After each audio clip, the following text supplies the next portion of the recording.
it's 5:30. I'd like to call this meeting to order. Welcome, everybody. Thank you for being here tonight. Roll call, please. Mayor Luis Trujillo. Present. Councilor David Romero. Here. Councilor Elaine Rodriguez. Present. Councilor Michael Montoya. Present. Councilor David Ulibarri Jr. Here. Thank you, Mr. Mayor. We have a quorum. Thank you.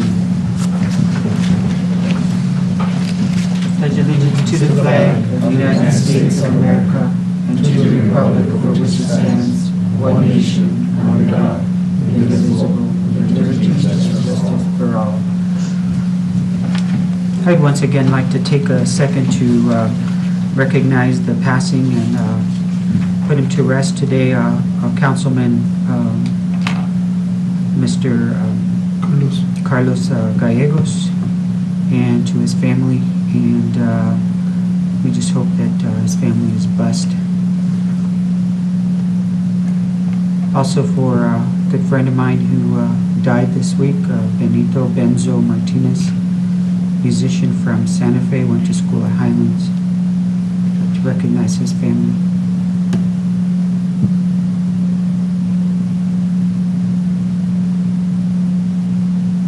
Thank you.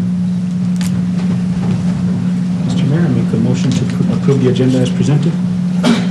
There's a motion on the floor by Mr. Romero, Second, Mr. Mayor. second by Mr. Ulibarri to accept the agenda.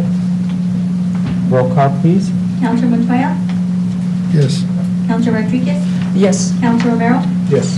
Councilor Ulibarri Jr. Yes. I have a motion by Councilor Romero, second by Councilor Ulibarri Jr. Thank you, Mr. Mayor. Motion carries. Thank you. The next item on the agenda is public input. We have no public input tonight. Thank you. Moving on to mayor's appointments, reports, recognitions, and proclamations. We have no recognitions or proclamations at this meeting. Right. We have a report. Just the fact that, I've been attending meetings all over town and with different organizations, and I really appreciate the invitations to Kiwanis and Rotary and both Kiwanis clubs, and working with New Mexico Highlands on trying to come up with a plan for the golf course. That was earlier this week, so we're moving forward with that. Details are still very sketchy at this point, so I'll forego the details for a later time. Thank you. Next item is councilors' reports. Mr. Mayor. Dr. Rodriguez? I just want to bring a concern that was brought to me by a couple of businesses in regards to where we're with COVID restrictions. And most of it is restaurants in regards to the capacity for in-dining. Some restaurants are telling me that they have to go abide by the COVID, and I think they mentioned it was like a third. But I didn't follow up to see what the actual in-dining. And then others are being told that they could have full capacity. So I'm not sure if each business has to get pre-approved, then who does the approving? And if we have a policy, the same policy for all businesses. So we're following the state Department of Health guidelines, and we fall under turquoise color at this point. And so those guidelines are posted that indicate what capacity they're supposed to be functioning at. And as far as we're concerned, the city, we do not have our own. We're following the Department of Health's recommendations. Do you know what capacity that's at this point? Is it a third or half? I think it's 75% capacity. 75% capacity, Yeah. okay. And the guidelines can be found on Department of Health website. Okay. And it breaks down the different color categories, but we're still considered to be in turquoise today. Okay. And so all the regulations are there. And all businesses need to follow the same Absolutely. regulation? Okay. Okay, thank you. Yes. Mr. Mayor. Mr. Montoya?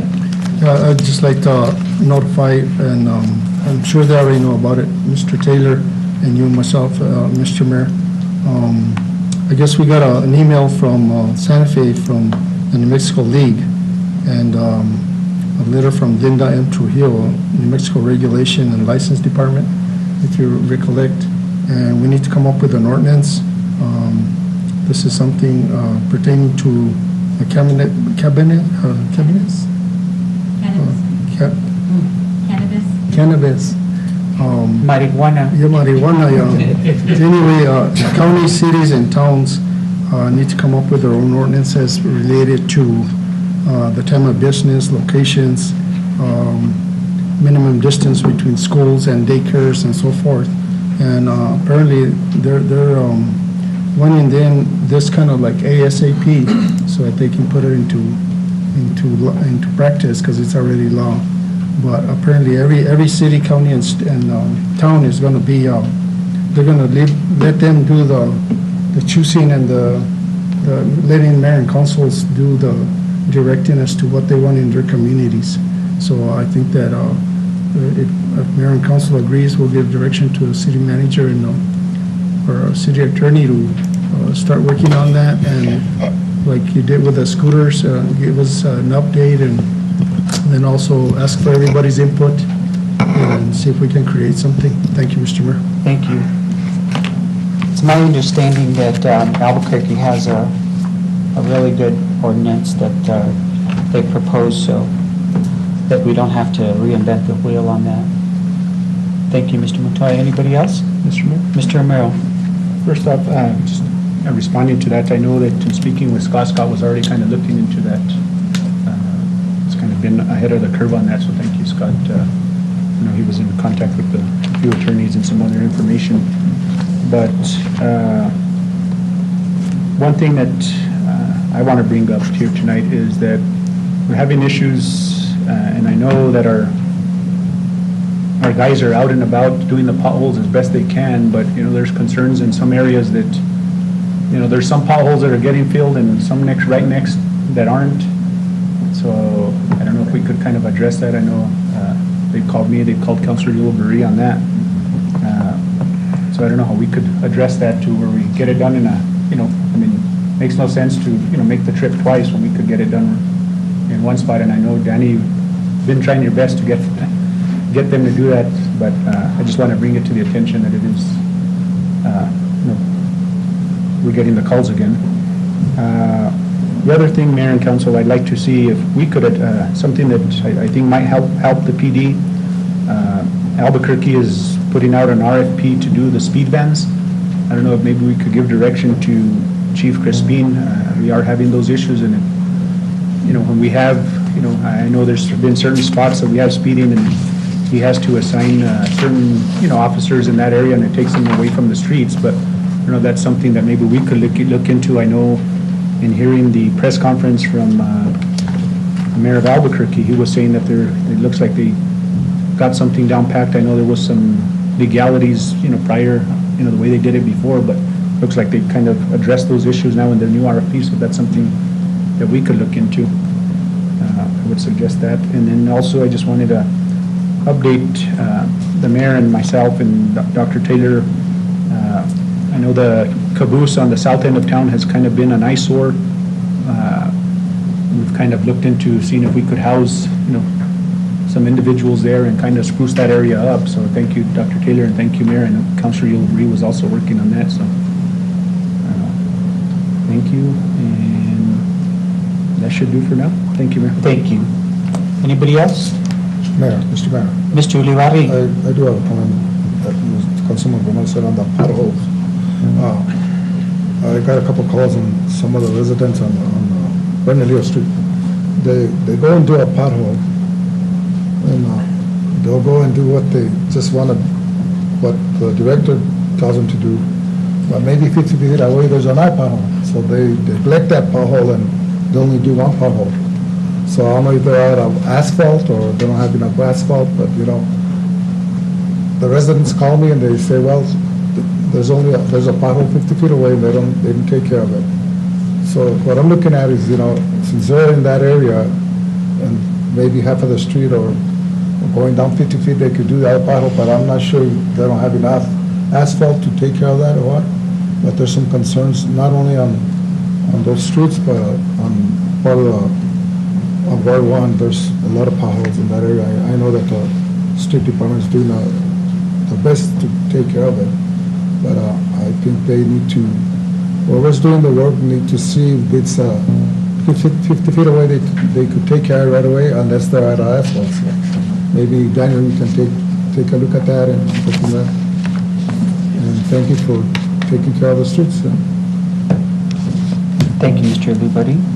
Next order of business, please. Mr. Mayor, can I add one more thing? Yes. And this would be, I know Dr. Taylor, he only has a few weeks, but Leo, one big thing that's popped up, and we have the project at the plaza area, and I know that the DOT, I did run into James and to Commissioner Chairman Adams, and they're very concerned that we haven't used that money. There's 10 projects that they funded, and we haven't done anything on that, so we could jump on that, because as I understand that the other projects that we're asking money for, it's gonna, one of the requirements that they're gonna look at is, have we spent the previous money, and what our history is with that. So I wanna make sure that we get on that before it jeopardizes any other funding. Thank you. Excuse me, Mr. Mayor. Another thing, I got a call around 9 o'clock this morning. We had a 16-inch water line broken right over the cabooses, right on the south end of town. And one of the residents told me that he had been running for the past 8 hours. And I tried getting a hold of the city manager and my director, but I couldn't get a hold of him. So when I didn't talk to Travis Hurd, he took care of it, but we lost a lot of water. We lost a lot of water in those hours. I know that we can detect where the water leaks are, but when you have 8 hours, 10, 12, 14 hours of water leaks, drinking water, going down the drain, but one of the residents called me, and I went and took a look and got on the phone right away. So I want to thank Travis and the water crew to take care of it right away. Thank you.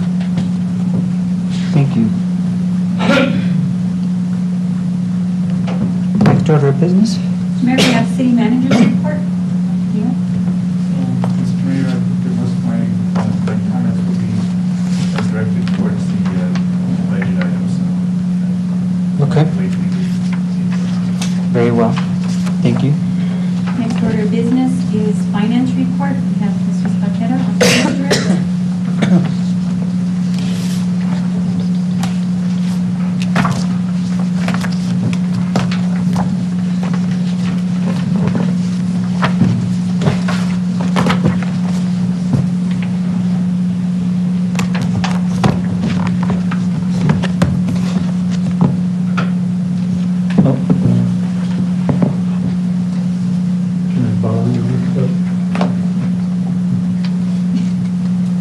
Mine's not on my computer anymore.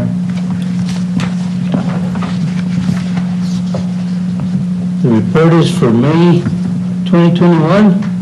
The general fund, we got 110% of the revenues in and 77% of our expenditures, with a surplus of a little over $1.3 million. On the lodgers, well, let's go to Enterprise. Enterprise, we got 90% of the revenues and 81% of the expenditures, with a surplus of $443,000. Rec department, we got 82% of the revenues, 76% of the expenditures, with $34,273. Lodgers tax, we got 250% of the revenues and 34% of the expenditures, with $246,524.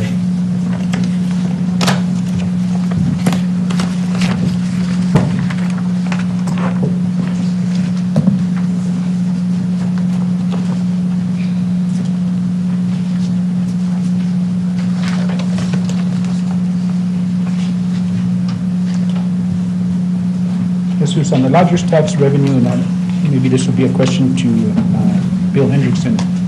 Did we ever look into the company that was gonna do an assessment on the previous lodger's tax on third-party billing system, on the third-party bill, to see if there was any money that was owed to the city of Las Vegas? Hendrickson? That never materialized as far as I could find out. So there's, nobody was withholding money, right? And if it was a couple of years ago. So, but I talked to a couple of the hotels, and they say they've been just paying their lodger's tax as they always have. But I guess the concern has been over the third-party TripAdvisor, Travelocity, some of these other ones that, they are being used a lot, but that lodger's tax kind of went in limbo and at that one time wasn't being It happened paid. a couple of years ago. I'm not aware of any monies that are owed to us. As far as I know, that program didn't pan out, so it's not happening. Councilor, I recall that last time we discussed looking at this and looking for a contractor to look at that. There's Yeah, no way to that's- do that. And we've only got right now 8 Airbnbs in town. And so there's not a lot of that activity. I would expect it to pick up. And Ruidoso, this is a big deal for them because they've got as many Airbnbs as they do hotel rooms. But they told us that given the volume, so you can add on to the given the volume of activity, that we probably want to combine with some other things for us to make it worthwhile for us to contract to attract. That's for the short-term rentals. Yeah. And so, yes, and they did advise me that they could possibly just periodically, we could request a scrub and find out if there's any additional short-term rentals going on out there, and we could get that report and pay for that. I guess my concern has been the couple of years that we probably lost out, and I mean, from those entities that were billing, charging that lodger's tax, the tax, and we never got it. So, if you could look into that or see if there's a way that we can at least look into it and see, because it's a few years, and I know I booked through some of those third-party, they're very common, in this day and age that, those 2-3 years can be quite a bit of money that we lost out on. I'll double check on that, but the last time I talked to Mr. Krutek, they had received notice from, I think it was like Airbnb, that they're not not Airbnb, but one of the companies like Travelocity, and they are not collecting their lodger's tax. They'll collect their gross receipts tax, but not their lodger's tax. That's their responsibility, hotel's responsibility. I can't remember which name of the company it was. So would there be an ordinance that we would have to put in place for those third parties that the hotels would have to? Are the short-term rentals? Well, short-term and the third party. I think the only thing we may be able to do is to send a notice to all of them that we are collecting lodger's tax on all short-term rentals. So we can do that. Okay. All right, thank you. Thank you. Mr. Vaquera, is there anything in this report that you need to make us aware of? No, sir. Any red flags? No, our June report our gross receipts is out on my desk right now. Looks very promising. Very good. Thank you, Mr. Vaquera. Mr. Mayor. Mr. Montero? Mr. Vaqueras, so now at the end of June, it looks like we're going to be forwarding more or less like $1 million into the next year's budget that we didn't use this year. Yes, sir. That's what it looks like. I was reviewing the June report a couple minutes ago, roughly about $1 million. Okay. I'll have more questions during our budget. Thank you. Thank you, Mr. Vaquera.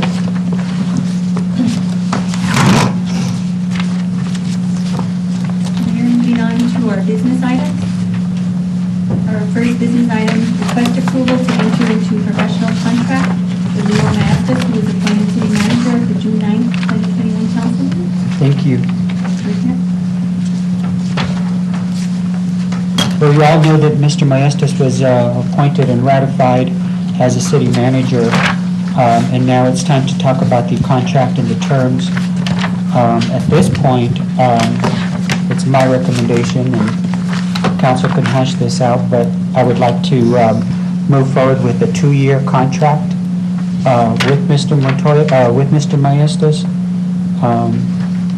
I think it's important for the community to have a sense of stability and for the employees of the city to also have a sense of stability. 2 years is something that I think we've been criticized for doing the 1-year appointments in the past, and that's where I'm at today. Thank you. I'll open it up for discussion.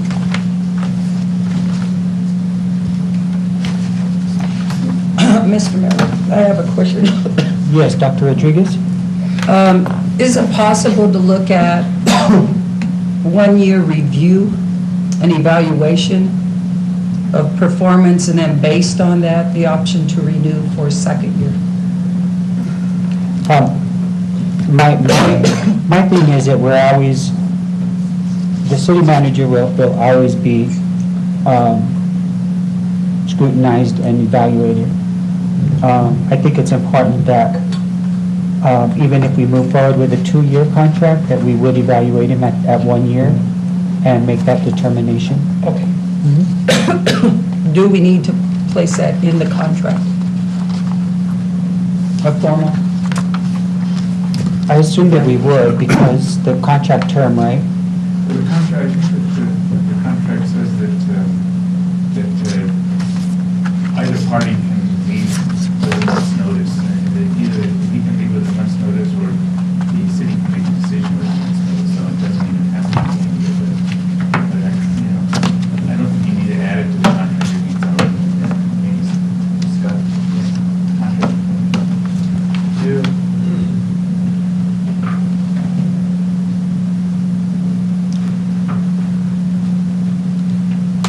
It just seems to me that that may be problematic, because we want to approach it as a progressive evaluation.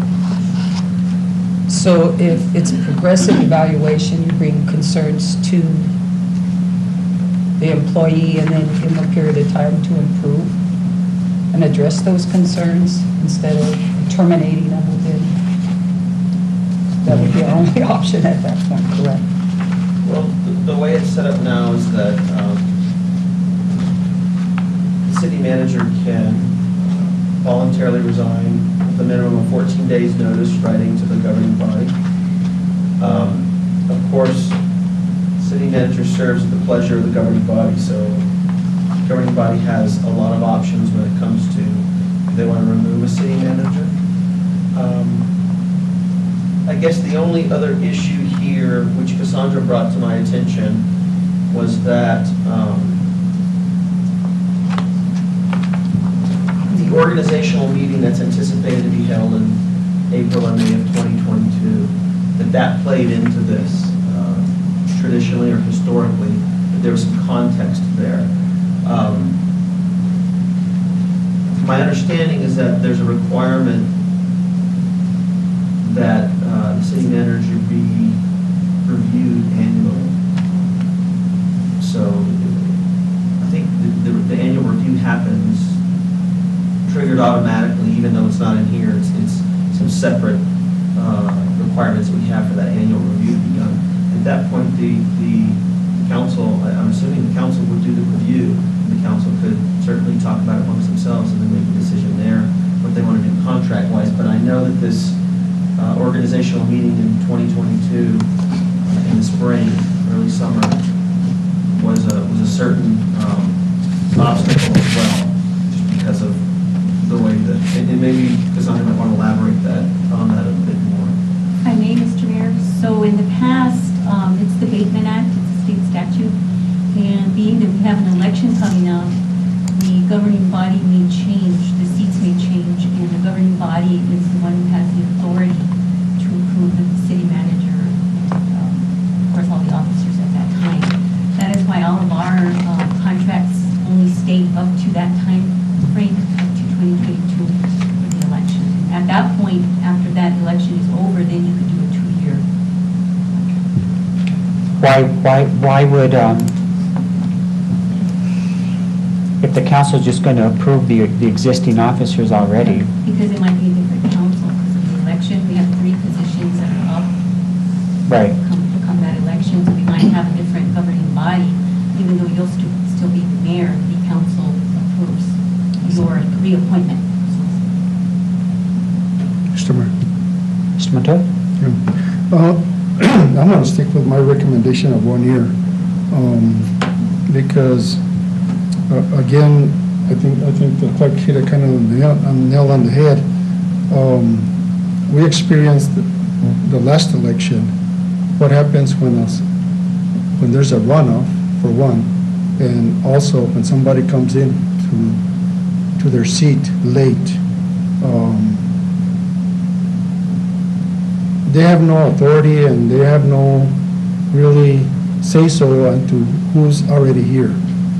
And if they're going to run for election for 4 years, I mean, I would say that they would want to have an input as to who the city manager is going to be at the time. I have no doubts in my mind that Mr.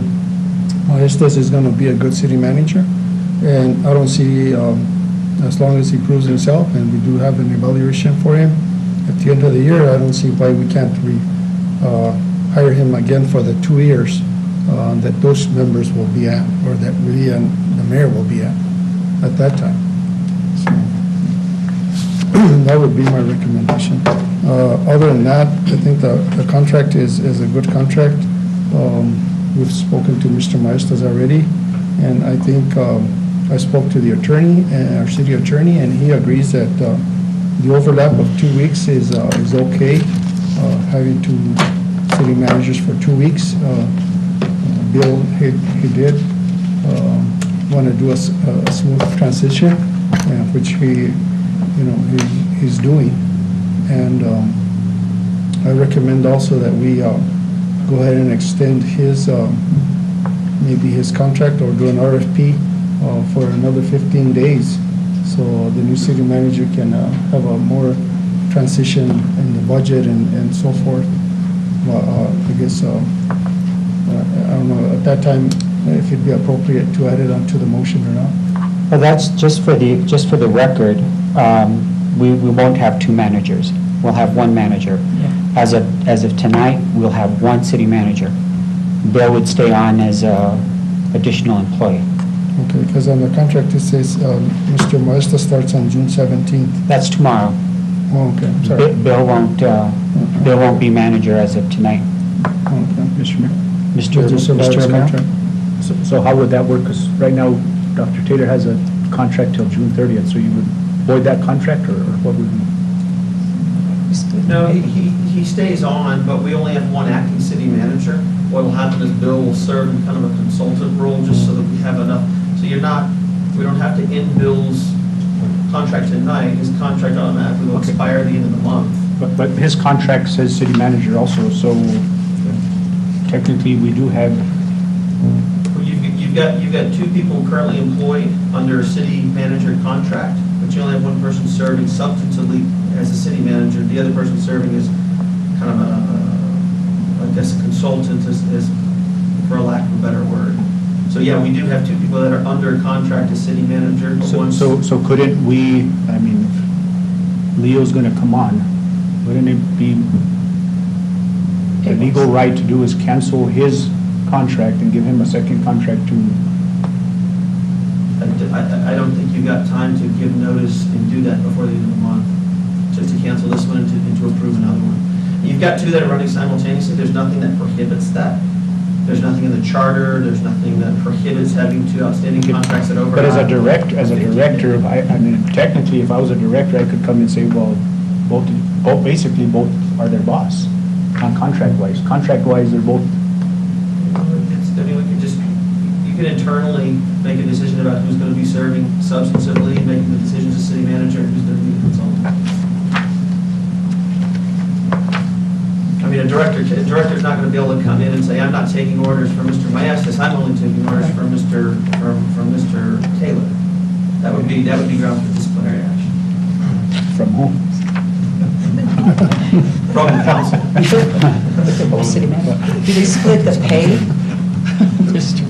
And then going to the contract, and I don't know, I guess I'll ask this question to Leo. Leo, 1 year, 2 year, does that have an influence on the position? I mean, No, I don't believe so. My only question was the date of April or May of 2022, so that would technically not even be a year. But I guess that's something that was discussed. and that would probably be prorated, am I right? The 100,000 would be prorated.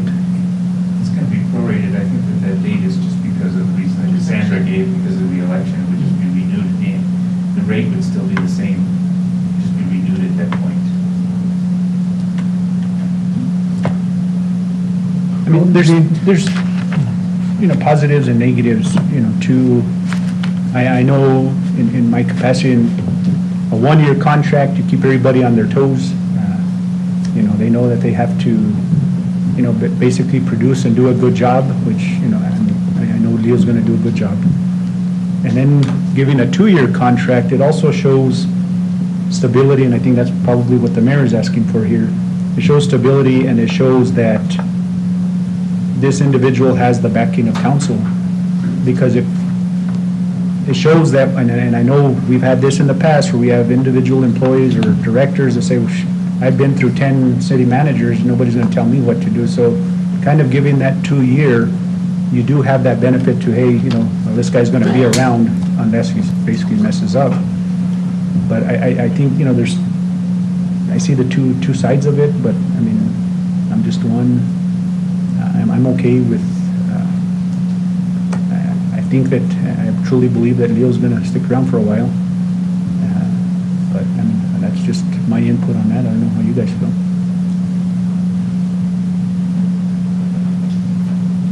So I guess another question, Scott, just for clarification, and I know what the answer is, but I would just want for the public to know. This 2-year contract right now, we don't have to have any cause, any reasoning or anything to terminate the contract with the city manager if we do give a 2-year, right? No, the provisions of the charter remain the same, whether it's a 9-month contract, 1-year contract, 2-year contract, 10-year contract. The office of the city manager, like that of the city attorney, police chief, city clerk, is at the pleasure of council. Period. Those 4 positions are unique in that way. So ultimately, whether it's, like I said, it'd be about 9 months if it was April or May next year, or a year, 2 years, 5 years, that's all at the pleasure of the council. So no matter what number you put in there, ultimately the pleasure of the council trumps whatever is put in there. So on a legal standpoint, because I've been to where, 1-year contract, year finishes, get rid of them, and they still have, so in your professional opinion, can they still come back at us? Because I've seen it happen in the past where they do file lawsuits and, the 1-year contract, expires basically, and they still have filed lawsuits. So, I mean, have you experienced that in the past? I mean, I think I know where, where we're going is just, if we do need to, things don't work out, we don't want to make sure that comes back and bites us in Yeah, the butt. the contract itself, in addition to the provisions we have in the charter, which is the most prominent governing document here in the city, there's a termination provision in paragraph 8, which is very clear. The employee understands and agrees that the employee serves the will of the governing body pursuant to the terms of the city charter. The employee may be suspended or removed with or without cause for any reason or no reason at all at any time by the mayor, subject to approval of the city council, or by a majority vote of all members of the governing body. That's in the contract. And there have been previous individuals who tried to sue. There haven't been victorious yet. So my feeling is that this contract's fairly clear. It references back to the city charter. There's not a conflict of provisions here. I think it's very clear.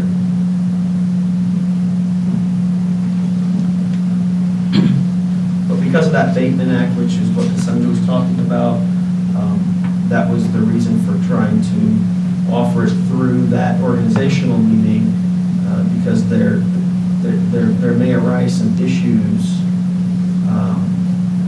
extending it past there, just due to the fact that we got 3 city council members coming on and renewing all of those 4 major directors that I just mentioned. All of those will have to be renewed by the city council when the new council comes on.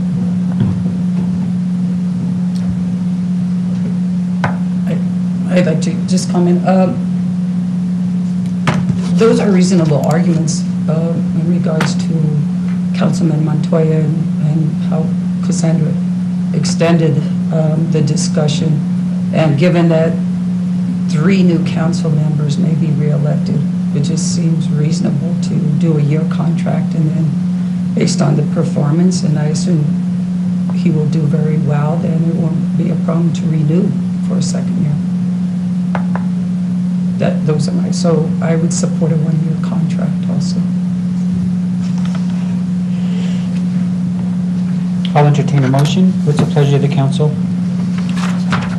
Mr. Mayor, I'd like to go ahead and make a motion to request approval to enter into a professional contract with Mr. Leo Maestas as appointed city manager, starting on June 17th. And the contract will run until the date of the governing body's organizational meeting, anticipated to be held in April or May of 2022, or until termination pursuant of this contract, whichever comes first. Thank you. A second. Second by Dr. Rodriguez. Roll call, please. Counselor Montoya? Yes. Counselor Divari Jr.? Yes. Counselor Rodriguez? Yes. Counselor Romero? Yes. I have a motion by Counselor Montoya, second by Counselor Rodriguez. Thank you, Mr. Mayor. Motion carries. Thank you, and welcome, Mr. Maestas. We look forward to a very successful year. Thank you, sir. Mr. Mayor, yes, quick question.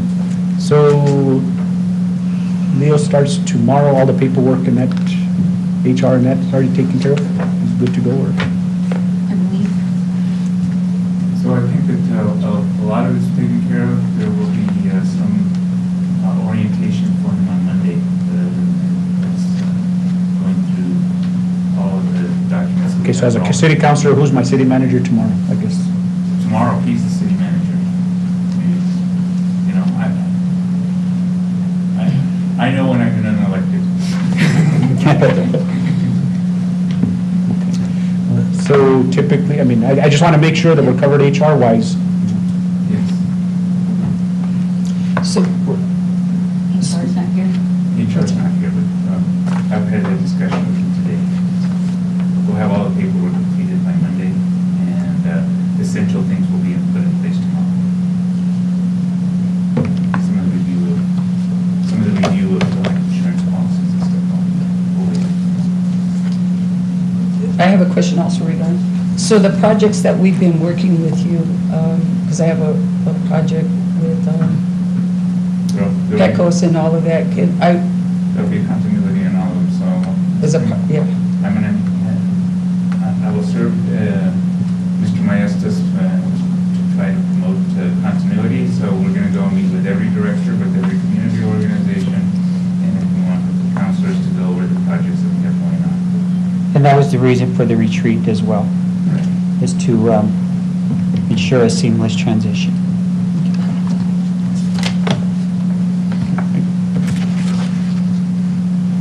Next order of business, please.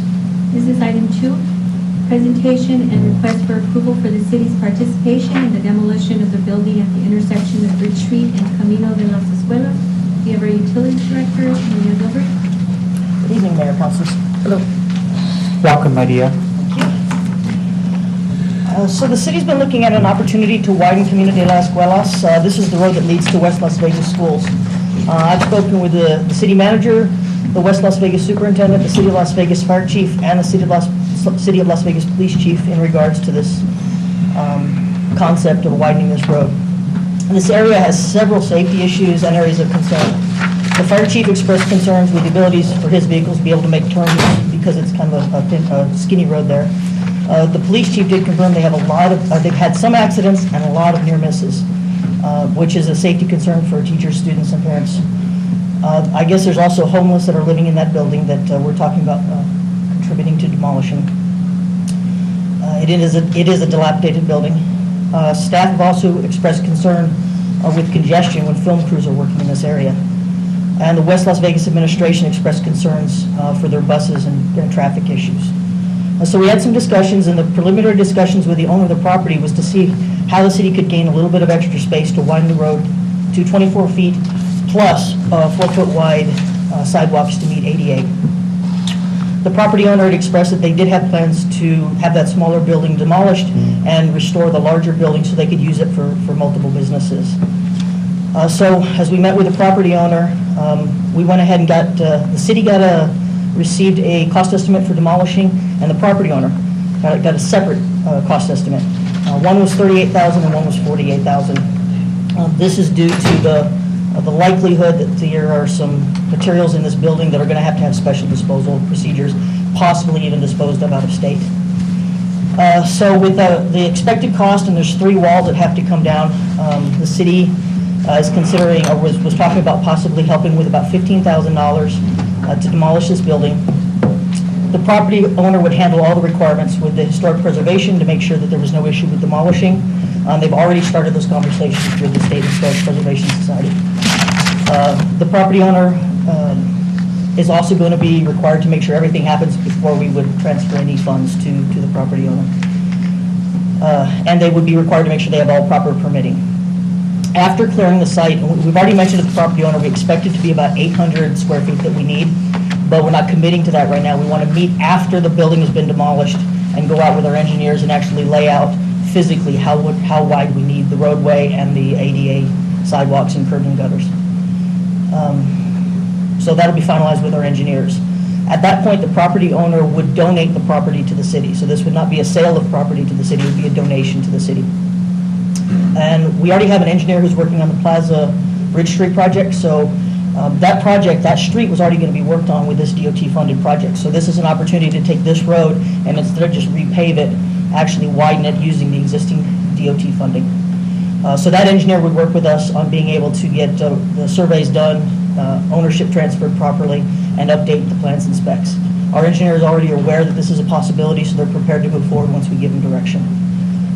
They've stated that if we can give it to them by maybe August timeframe, there won't be any issues with updating the plans to keep it within this project, that we are already going out to RFP. We went out to RFP the last Wednesday, I believe, on an expedited process so that we can meet the requirements from DOT.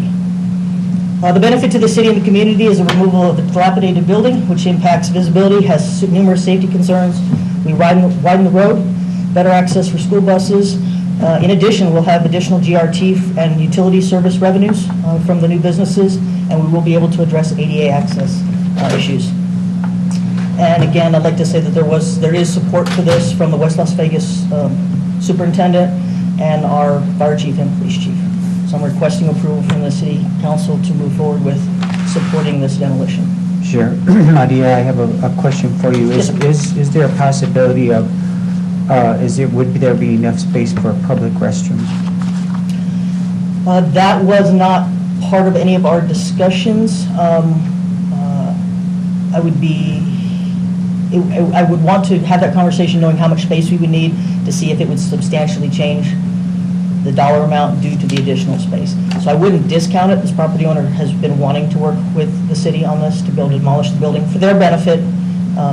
They are a business owner, so they are looking at it from their own personal benefit, but they also see the city's benefit with this. So the majority of the property that we're talking about will be involved in street and curb and sidewalks and ADA sidewalks? When the building is demolished, the majority of it will retain with the current property owner. There will be a portion of it that is necessary that will take over for streets and sidewalks. Okay. And we can look at a little extra for maybe a restroom there. I was just curious because they're so badly needed. And we've actually been looking, I believe Bill Hendrickson has been, and we've been talking about one over in the Valencia parking lot. Okay. So not far from there. Any comments? So Maria, you mentioned about including this in the project with DOT, but how, was it already in the scope of work for? That road was already in the scope of work, yes. But the widening and the extra sidewalks and that, was that No, the widening was not in the scope of work, but that working on that roadway was scope of work. So it's not outside of any area that was already within the So the parameters. increased cost would come from who? If the cost of the project exceeds the 1.6 million that we received from DOT, then the cost of it would be the city's responsibility. We don't have a cost estimate yet on what the rest of the project is going to be. We anticipate, since the majority of this was already included in the project, there's just an 800 square foot little additional area that it could easily be included within the existing cost. There are some variables, asphalt's going up, materials are going up for everything, so we really don't know what the project is going to cost. But this is an opportunity we don't want to lose. We could always, if it doesn't fit in within the budget, then we can look at doing that road later, but we don't know that yet, so I don't want to lose out on this. So the opportunity. 15,000 is going to be for us to demolish, or we're paying him to demolish, or what's? He is responsible for getting it demolished. The city is not going to get involved in he's going to have to get the permit, he's going to have to work with the State Historic Preservation Society. The property owner will be responsible for demolishing it. After they demolish it, the city will assist with $15,000 because they demolished it properly within all requirements, and then the property owner will donate to us the amount of space we need. Councilor, there's 3 walls to be demolished, and so basically the 15,000 is going to the cost. There's one what? We want one of the wall that would be on a property that would be donated to the city. One-third, roughly one-third. So then we're actually paying him $15,000 to donate that property to us. Yes, essentially. Yeah. Essentially. For 8,000 square feet. So it's not really a donation, right? Well, it's not 800 square feet. Counselor, it's not for the 800 square feet, it's for the safety, it's for the widening of the road, it's for the benefit of the city and the community. Yeah, but the property is But what 800 we'll square physically feet. get with the donation from the property owner is 800 square feet. Mr. Mayor. Mr. McCoy? So Maria, how come this didn't go through planning and zoning? I mean, when we, the city, abate an alley and give half to each property owner, it normally goes through planning and zoning and to see if utilities or anybody needs any of that land or not, if it's valuable to the city or not, and then they make the recommendation to mayor and council. How come this one didn't go through there? I could say, because it was presented to me as an opportunity, and I presented to the city manager, and we were on an expedited schedule with the existing roadway that Okay. we're already working on and the funding we have. And then the other question I have is, when was this property red tagged? Because I know it was on my listing. I can't speak to that, I don't know when. Mr. Hendrickson, do you know when that property was red Not tagged? specifically, no. About a year ago? I know it has, yeah. About a year ago or two? No, I don't. About a year ago. Okay. And I was gonna ask, so the demolition part, who had the 38,000 and who had the 48,000 quote? The city received a $38,000 quote, and the property owner received a $48,000 quote. So we're almost paying half. And what's gonna be the width of the street when it's all done on the Bridge Street area? At the Because skinniest point. yeah, it'll right be now you 24 have feet. 22 feet, and on Moreno Street, you have 42 feet. It's currently, we measured it out at 21 feet, and it'll be 24 feet, 24 feet, 24 feet. we're getting 2 feet? We're getting 3 feet on the roadway, and then we're getting the 4 feet for the ADA compliant sidewalks. So it's 6 feet. Minimum, again, we were gonna sit down with our engineers after the building is knocked down, so we can physically stand out there and say, okay, this is what we need. So these are those are preliminary numbers. There won't be any less than 24 feet for the roadway, and it won't be any less than 4 feet. 4 feet for the sidewalk and 2 feet for the curb and gutter. So actually, that's 4, 5, 6, 7, 8, 9 feet. Because that building is 25 foot, that first one is 25 foot in width. So the property owner's still gonna stay with. So we'll take about 9, 16 and they'll feet. keep 16 roughly. And what's gonna happen with those 16 feet? I'm Is not that- fully aware of what the property owner's ideas are, but I know that he wants to take the larger building, turn it into a business, and I believe that he wants it to have an access from that side. So maybe some patios, some decking, something on that side. Aesthetically pleasing to blend with the river. But the property owner would be better at telling us what. And according to these pictures, I guess both buildings don't have roofs on it? What I've been told was the larger building has a roof and it's good. It's good Okay. structure and he'll be able to work with it. It's the smaller building where the roof. And my concern was also with Councilman Romero's, where are we gonna get the extra money from over the 1.6? I'm not sure there will be need for, until we get the cost estimates, I can't tell you if there's going to be a need for any additional funds.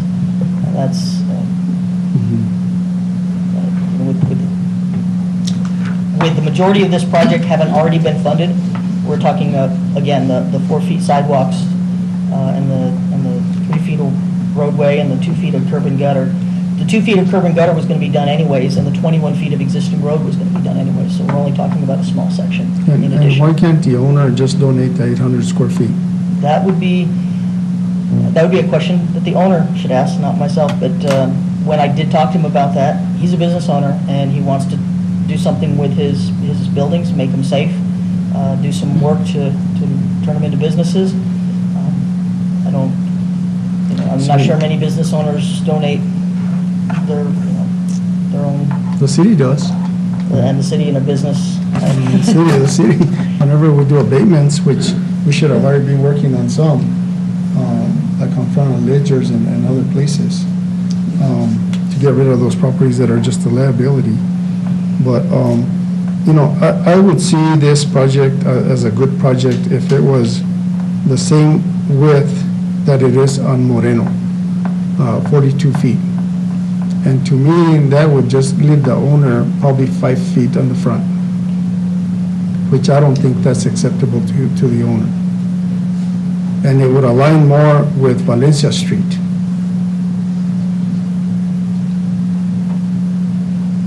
I can't speak for the owner, other than when our discussions, he was okay with being able to donate this portion.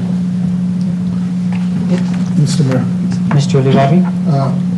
Councilman, this area's been a congested area for years. I mean, half a century.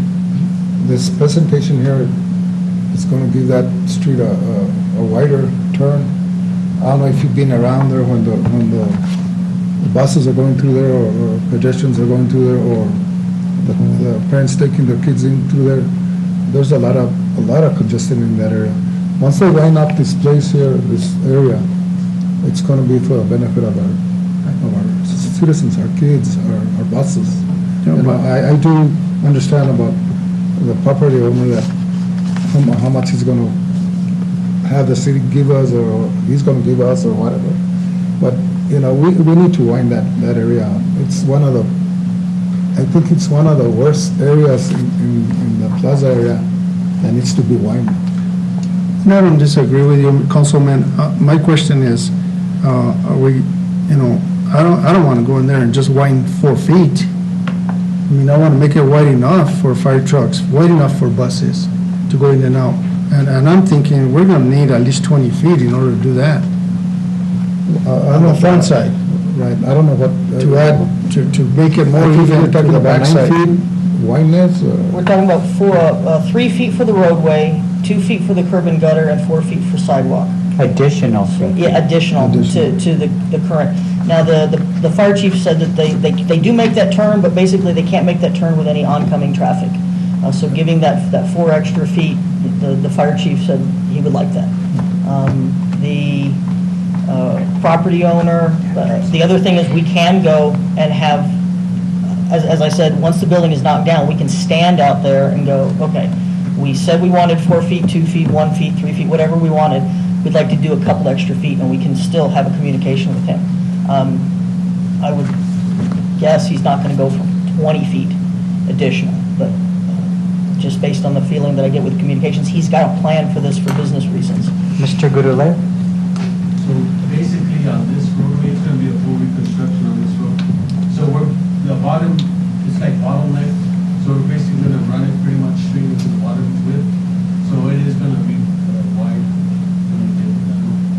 It sounds like, maybe on the picture and stuff, it looks like it's not gonna be wide, but it should be plenty wide enough for the bus to start it.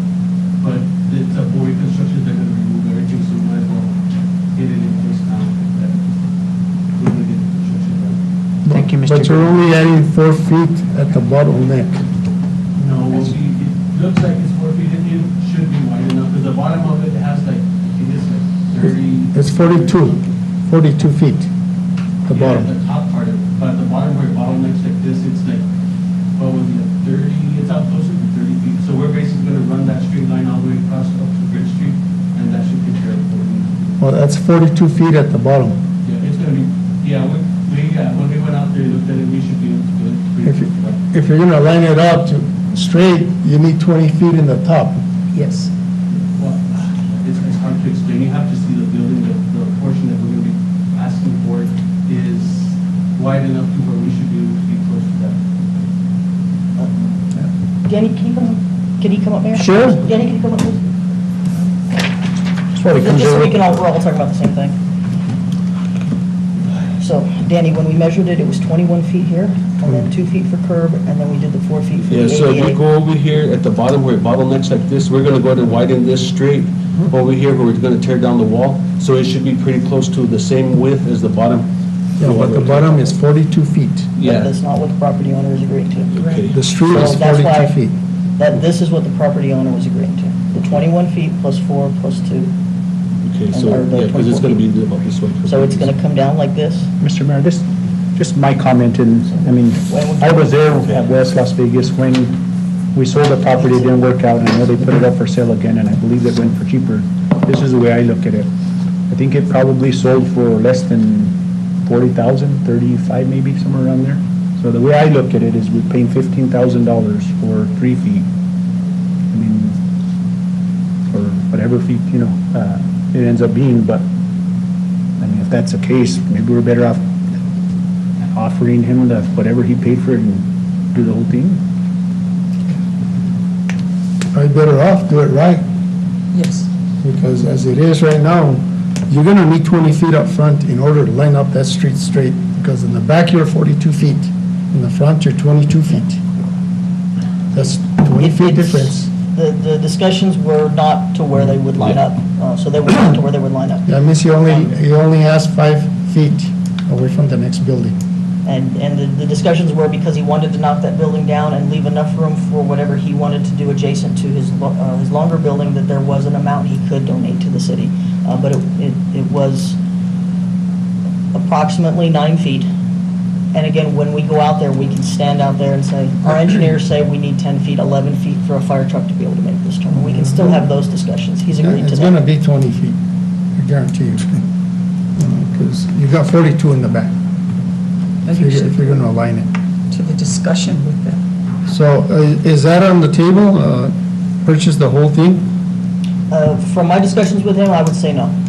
But Because- he needs to answer that question. He sounded like he was very adamant about wanting to take this building and turn it into a business-making building, and with using a front deck or porch or something out on the Camino de la Escuela side of that building. Because this, if you recall, Mr. Mayor, 20 years ago, this building was offered to the city of Las Vegas, and we refused it. We turned it down because of its condition. Now, West Las Vegas bought it for $39,000. I think it was $39,000. And they spent another, I don't know, $10,000 reinforcing it, something like that. Which really, it didn't help very much because it's still in bad shape. Now, I don't, in our position, what kind of precedents are we also stating here with the other buildings that we have on the abatement list? Maybe some of them aren't, for public safety for us, but there's still a safety issue. Are we gonna go downtown and buy all the buildings? We can't afford to do that. And there's plenty of them. There's 80-some buildings. I think I'm with Mr. Romero. I think that, if he's willing to sell us, what we need to make that project look nice and safe for the traveling public. But I tell you, he's gonna stay with 5 feet extra on the front. And I don't know what he's gonna build there. I don't know if he wants it for a patio for his next building or what. But Can I ask this? 9 feet is not very much. Can I ask this? Do those drawings reflect the amount of space that we need? According to, when I was informed that 24 feet was what we needed, then yes. All right. If 24 feet is not what we needed, he's willing to work with us. Sure. A few extra feet. And that's fair. I don't think we should throw Because it's the hard to- baby out with the bathwater just because, And right now that we're going out for bid, we need to get this done. exactly. One of the reasons why we wanted to do this was because, let's just say we have a discussion for 6 more months on this, we're going to go in with this DOT project and do this roadway, and the last thing we want to do is have this roadway done, and then we get Exactly. 800 square feet. This is a good opportunity. So has DOT, I mean, so I'm kind of curious, so was it the property owner that came to us, or we came to the property owner? I think the property owner mentioned it to us, because we were already doing this roadway, and he said, are you guys going to do this roadway? I'll do it for you if you guys will pay me a very large amount of money. So kind of the way, I'm going to tell you how I'm hearing this, is it seems like, Councilman, I asked the city manager to check into it a couple of months ago. About 2 months ago. I asked him to check into it, see if we would be able to obtain that property for this purpose, with this project. That's how it started, the conversations. The property owner, to what I understand, also offered it to West, but West declined it. They had no interest on roads or working on roads and stuff like that. But that's how it started. so I mean, and this is, I mean, no disrespect at all to the property owner, but why couldn't we do something the way we did with the previous, where we, you know, he did what he had to do in the front of property that we allowed him to? I mean, isn't there a way that we could, I mean, widen and, I mean, why are we having to pay the 15,000, you know, when we just let that other property, we basically let him use that other property, it belonged to the city? I mean, at no, Just when we were having the discussions, he asked if the city could help him with the demolition costs. We were looking at the cost of doing a lot of this, if we were to buy the property, or, and if I'm not mistaken, please correct me if I'm wrong, he came to us, maybe it was after the conversation, he came to us and said, for this amount of money, I'll do everything there. And we said, well, we already have money from DOT, and we can't pay you with that DOT money unless you're the bidder that is awarded the contract, which there's no guarantee. So it wasn't beneficial to in take other words, he would his- do the project, or what? that he would have done the landscaping and the roadway and everything, but we couldn't work that with the existing funding from DOT. He's What gonna was the have, cost at that time? it's like $170,000 to do everything, and it just wasn't, the number wasn't right, and we wouldn't be able to work it with the DOT-funded project. So we went back with a counteroffer. Let us do it with the existing funding from a DOT project that we already have to do this road, full reconstruction. It makes sense. Add a little bit to it, and what, you know, And to my understanding, Councilman, the first number was 10,000. I don't know where this 15,000 came from, but that was the first numbers that I heard. But if I might, Counselor, the first one was, we went, well, there's 4 walls, let's do 10,000, and then he brought back, well, this is the biggest wall, and there's actually only 3. that But need if to we be done. approve this tonight, and we do need more, he basically could say, well, it's only what I told you now. I mean, we have nothing in, I mean, where's like a contract or something that we have right now that he said that, I mean, what happens at that point? What's in the, I think the request is that we're able to go back to him, and I do have to say, he said that to me. We can talk about this out here once the building is knocked down. And That's again, part of and our again, we have agreement with nothing him. in contract, so if We could do a we contract. do it and he comes back and says, no, that's not what I said. Council, we could do a Back to- contract based on whatever's decided here, that the city has to go out, the city agrees with him on exactly how much space they want, he has to agree to it, and if we all agree to it, then he gets the $15,000. And we could put that in a contract so that he does sign on it before he demolishes and before we commit to a square footage. It may be more than 800 that we need, and that's why when I was talking to him, I said, I think this is at minimum what we need, but we need the ability to come back and actually stand out here with our engineers and go, this is how much you need. So we could do a contract, Council. If the council approves moving forward with this, I'll work with the city attorney on an agreement and the city manager. that would come back to council. I would, That would be, I guess, the council's call. Does this need to come back a month from now? Or can there be enough direction given from the council so that we have direction to follow that we can proceed with? If certain parameters aren't met, there is no $15,000 and the city does not get the extra roadway. Well, as it is right now, Maria, there's no numbers here, there's no measurements, nothing on this. There's no diagram, nothing, like blindfolded going to $15,000. There's a map, a picture, that's all it is. You know, it's It's an idea. It's an idea that we get at least 800 square feet to widen the road to whatever we need, but we really can't get a good eye on it until that building comes down.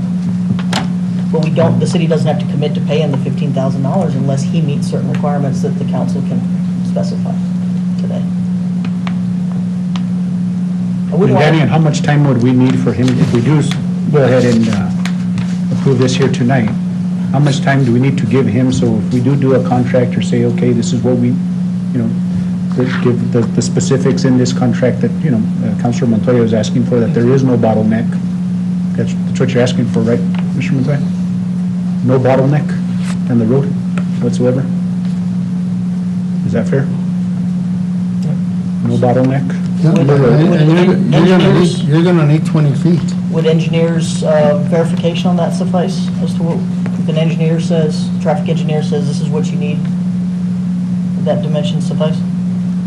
That'd be fine. I think that. That, and then if we could also add a timeline, Mr. Mayor, in this, is that we add a timeline that after we, however long it takes you, because we can't wait, 6 months or whatever. I mean, we need a timeline that he has 30 days or 15 days or whatever to let us know so we get this done, because we don't want to jeopardize the whole project over this one.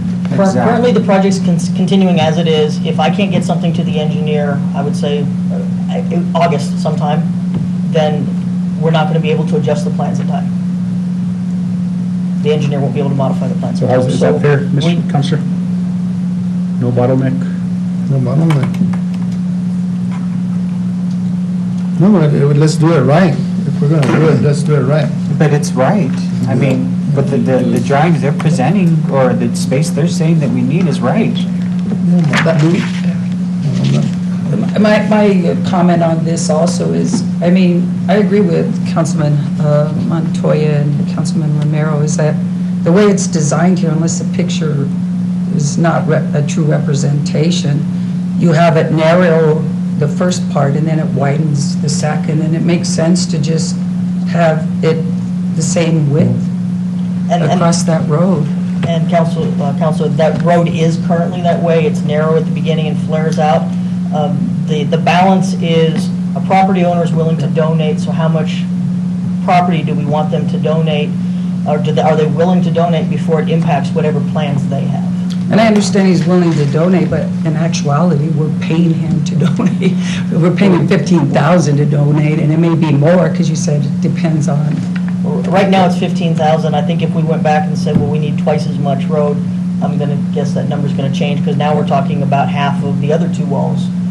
And he may be willing to. Mr. Mayor, Mr. Lupati? Councilman Rodriguez, those streets have been there forever. I'm not sure we're going to get it square, make it square. Those streets are, it's historical streets. Just getting this project going and making it wider. That improvement's going to really improve that little area 100%. I understand. Even though Councilman Montoya is talking about the 42 feet or whatever, these are historical streets. All those streets in the back in the plaza area are historical streets. We can't take so much off the right of ways. Just alignment consensus. Mr. Mayor? Hold on, then. Well, I'll wait till Mike and Danny are done. Mayor, I think what the council was asking is there's a measurement line. It's a white line that's farthest to the left. That's just used to mark.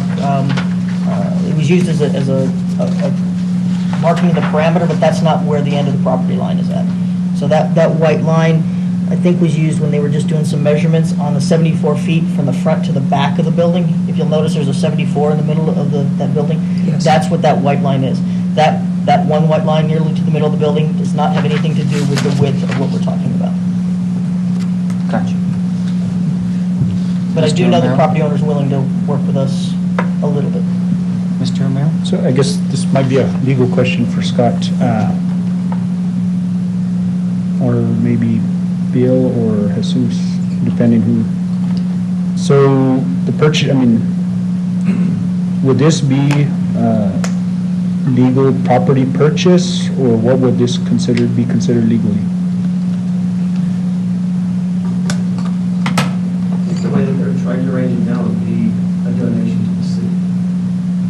What the city's doing is on the front end, helping to defer some of the cost of demolition so that when the city receives it, it's ready for the NMDOT project to come in and do its work.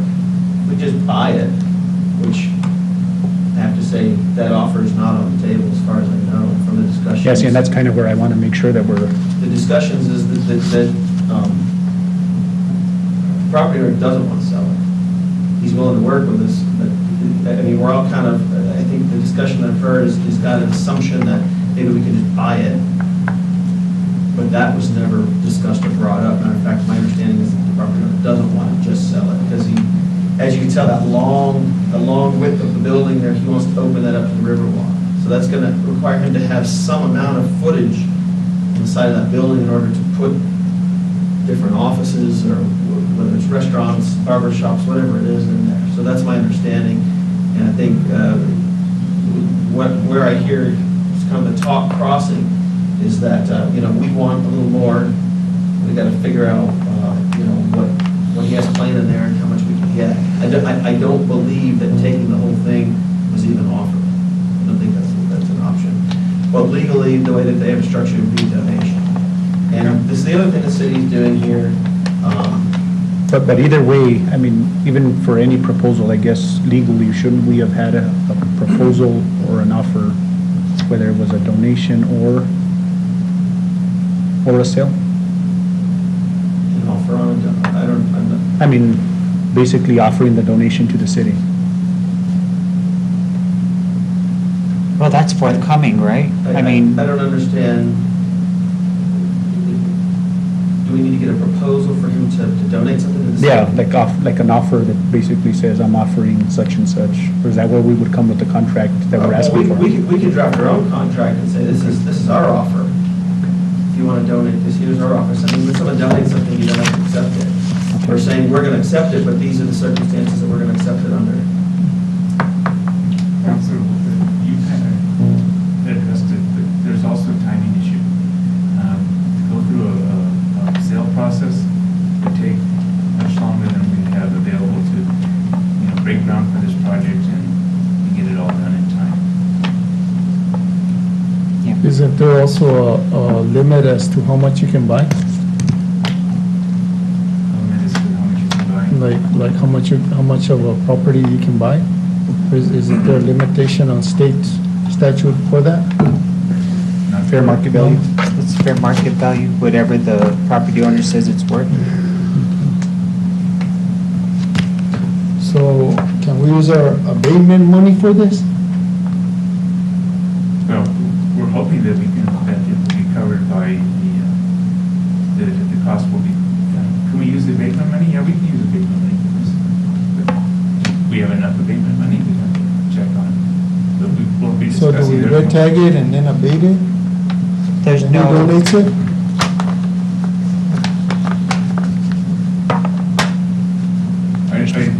I think it's just what would be the easiest way to do it. It would be, I think, easiest if we were just to demolish it and we shared in the cost. If we did that, it might take us longer. We'd have to get a contractor to do the abatement. Mr. Mayor? Mr. Romero? I make a motion to approve the participation of the demolition of the building at the intersection between Bridge Street and Camino de las Escuelas with the condition that the road will not have a bottleneck and must pass engineer approval and fire and safety approval to to ensure that the road will be safe. Thank you. There's a motion on the Second. floor by Mr. Romero, second by Mr. Ulibarri. Roll call, please. Counselor Rodriguez? Yes. Counselor Romero? Yes. Counselor Montoya? Yes. Counselor Giovanni Jr.? Yes. Have a motion by Counselor Romero, second by Counselor Giovanni Jr. Thank you, Mr. Mayor. Motion carries. Thank you, So- thank you, so Maria, thank For you, Dan. clarification with that, if he says, no, I'm not gonna do that, and there's a bottleneck, and it's not approved by engineer or that, it's- If we can't get, if we put this in a contract and he does not approve the contract, then this stops. thank you. Thank you. Okay. Thank you, Mayor and Council. Thank you very much. Next order of business, please. Mr. Mayor, next is our budget hearing, presentation and discussion with city manager, finance director, and department directors on the preliminary fiscal year 2021-2022 budget. Thank you. Do you want to move forward, Bill, so people can hear you, or, and Jesus?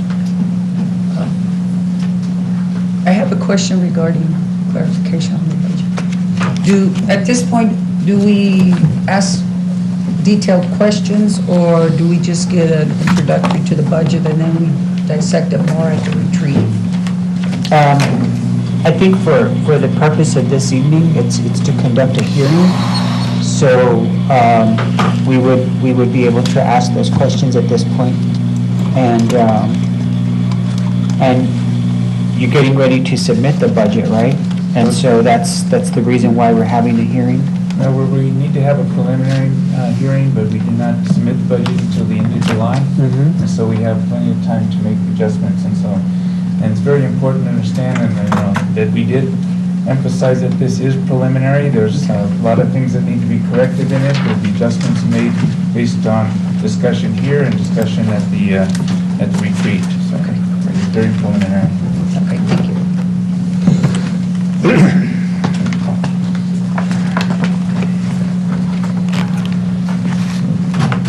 I'll get started with just the documents that I provided to everybody, which kind of summarized the budget and the main issues as I see them, and hope to clarify with the focus on the general fund. And as I just mentioned, this is a very preliminary budget.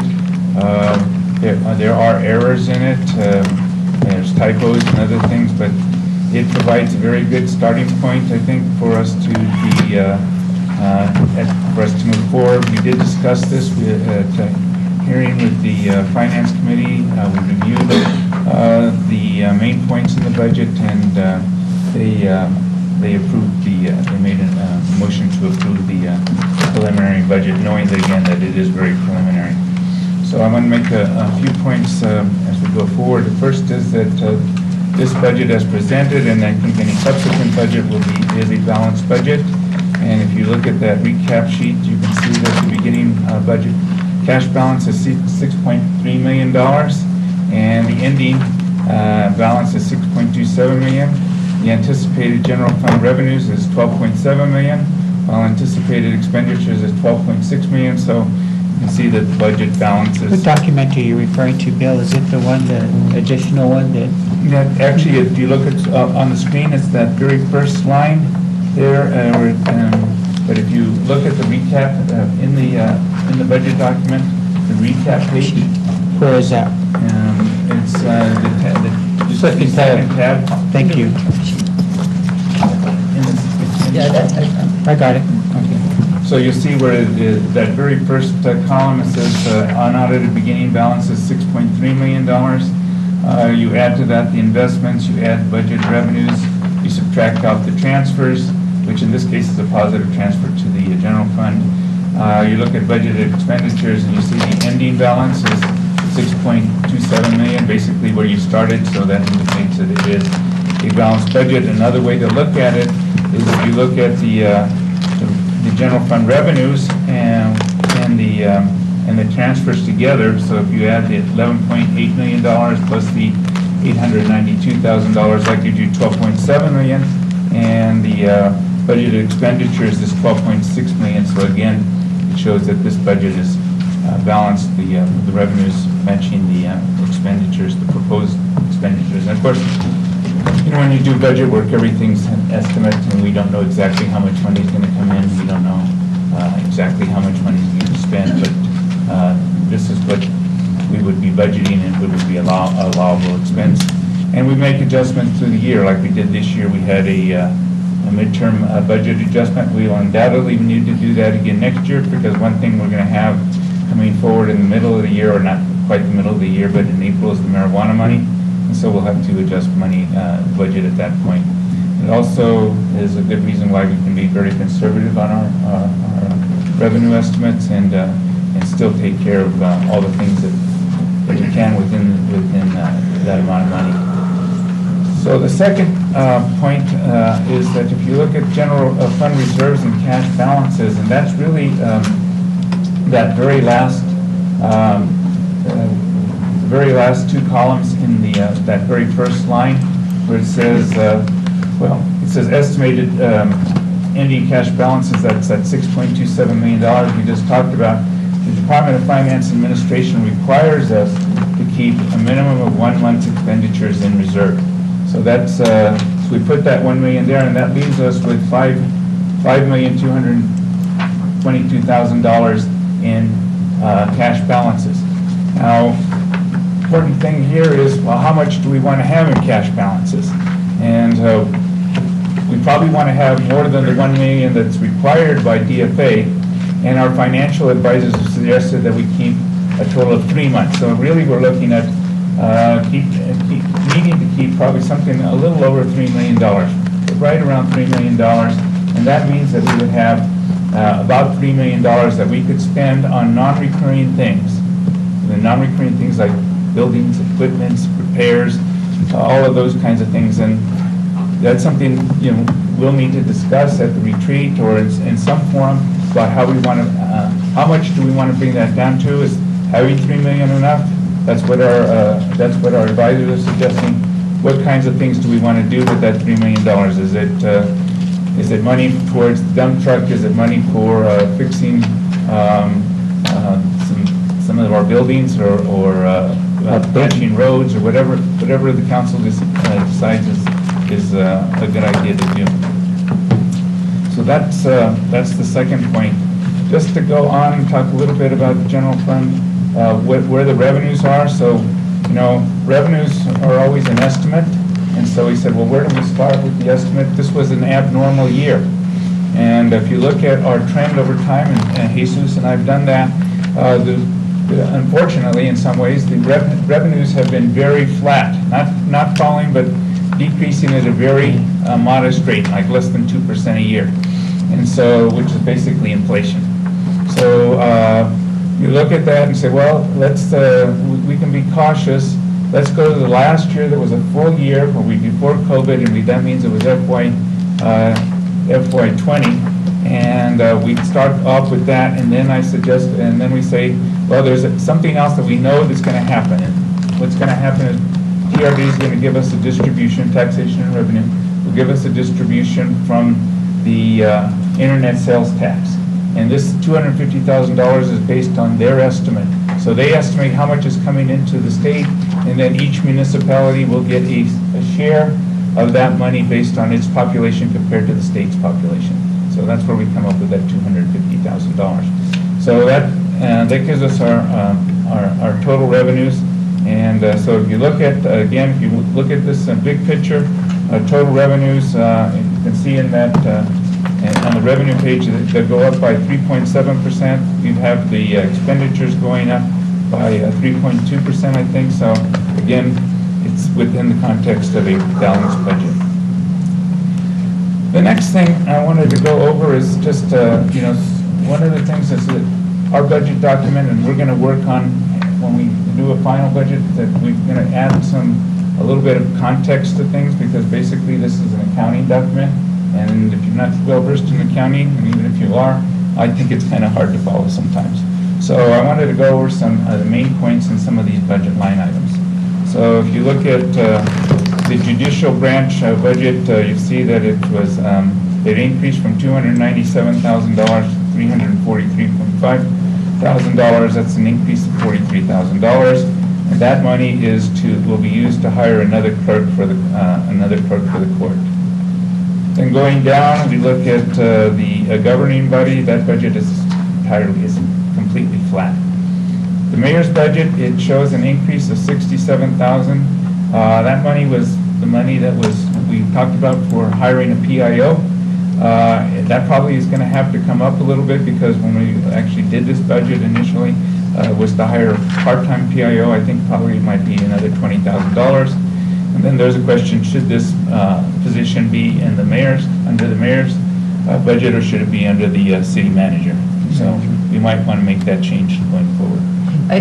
That's where I have one of my questions, and it's pretty simple. In looking under the mayor's budget, you have a mayor liaison. Is that a separate line item, and that person only serves the mayor, so that is different from the PIO? Essentially, that's a position that is already there. That's a position held by Loretta currently, and that position is a liaison between the mayor and the public. So basically, it's an administrative assistant. We give it a different title, but so that when people call in to the mayor's office, they talk to his liaison, who's then in contact with him by text or by phone call or whatever, so that we can get things done. So you're saying that position had already been pre-approved? That's already in the existing budget. And the PIO is very separate from that? That's a new position. Okay, just wanted clarification on that. And Mr. Mayor? Mr. Montoya? So, Mr. Taylor, if I'm not mistaken, I guess, the mayor, under the charter, is entitled to one individual, one position, That I don't. and the city manager is entitled to two. I didn't know that that's addressed in the charter. I don't remember. I have to grab a charter too. So we might strongly consider putting the PIO under the manager's office, under the manager's budget. That's something we can discuss at the retreat and make a decision on. But right now, that's where it was, and it's kind of bounced back and forth over time.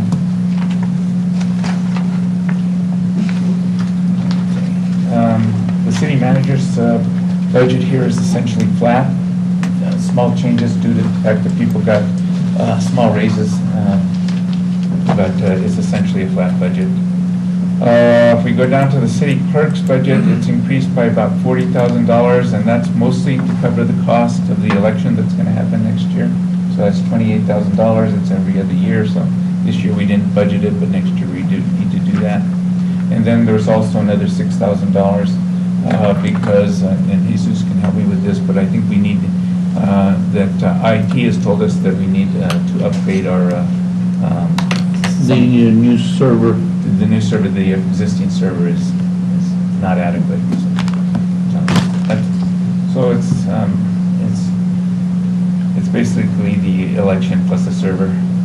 The city attorney's budget is flat. I think that we may be moving some things in the final budget recommendation to you, maybe moving things around, but overall that it'll be very close to what's in there now. Might even be down a little bit. There might be a reduction. So have to have that discussion with Scott. The human resources budget is flat, and and then with Donna retiring, there may be some savings potential there. And then the finance department, it looks like. Taylor? Going to the HR department, now that I was going over everything, I know in speaking with you, you mentioned that right now it's an HR manager. It's an HR director. Right now? Yeah, and we might want to go to a manager. Okay, and just for clarification, because I did get my organizational chart, because that's kind of what we should have been doing also as we're doing the budget, on these different positions that are being created. But, right now we have an HR director, so that change in manager, director, that's going to have to come before us. It's not just going to be, changed internally. I want to make that known. Well, we can do that put that in the context of the retreat and the final budget, and make that change at that time when we get to the final budget. So the finance department budget looks like there's a big increase. It went from $540,000 to $645,000. That's $85,000 more. A lot of that is to hire an accountant to administer and do the accounting for our grants. Right now, that's been done over at community development. I think we've had that discussion with Jesus, and it's normal for grants administration to be done in the finance department. And that was a regular part of the most places. Is grant administration is not done by community development.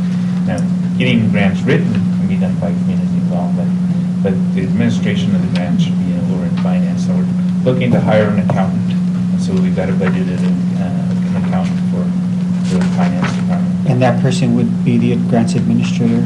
That person would be the grants administrator. Okay. And I think it's the job title is just accountant. Well, general accountant. General accountant, but their assignment would be. Okay, so the community development budget request, $159,000 increase. 10,000 of that would be for publications related to publishing ads related to code enforcement legal actions. So we have to go, advertise some of those activities. That's 10,000. 45,000 would be allocated to marketing the cities in ways that cannot be funded by lodger's tax. This is basically a budget for the marketing committee. And then we got $25,000 in this budget for to promote city events. And so it would be a lot of events that are not currently financed by lodger's tax, and so we'd have to take a look at that. So a lot of these are the smaller events that we have.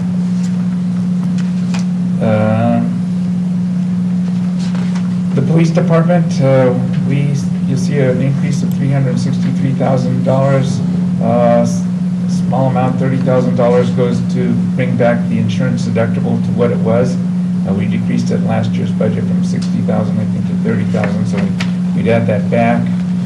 And it also provides $200,000 for building and equipment improvements. I was with the chief of police this morning, and we were looking at all of the kinds of improvements that are needed there. A lot of them are equipment, I think we can get into the details of that either later today. You can ask the chief about it, or at the retreat we can address those there. Okay, the animal shelter budget is flat. Now, if you look at the document, this is something we'll have to clear up. It looks like there's a big increase, but that's because we had the animal control officers shown over here when they're actually going to be in the police department's budget. So it's basically flat other than that. And now for the animal control officers, we currently have two. I think we approved at a previous meeting when we looked at different positions in animal control supervisor. So that additional money is for the animal control supervisor.